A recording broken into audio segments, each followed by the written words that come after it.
ఈరోజు నేను మా ఇంటి పెరట్లో ఉన్నాను. ఇక్కడ రావడానికి ప్రత్యేక కారణం ఏంటంటే చెప్పే ముందు ఏంటంటే, ఒక రైతు తన పంట చేతికొచ్చిన తర్వాత దాన్ని కోసుకుని ఇంటికి వెళ్లే ముందు ఎంత ఆనందం తీస్తారు, అందులో ఎంతో కొంత చిన్న ఆనందం నాకు ఈ రోజున నేను పొందుతున్నాను. దానికి కారణం ఏంటంటే, కొన్ని నెలల క్రితం నేను ఇక్కడ మా పెరట్లో ఆనపకాయ అంటాం, సొరకాయని కొందరంటారు, దాని విత్తనం చోట పాతాను.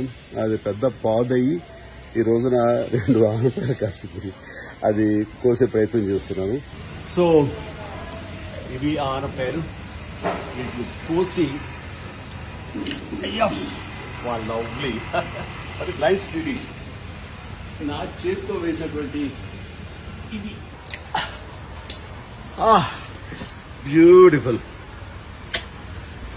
ప్రకృతి ఎంత గొప్పదంటే, మనం సరదాగా ఒక విత్తనం భూమిలో నాటితే అది మనకు కడుపు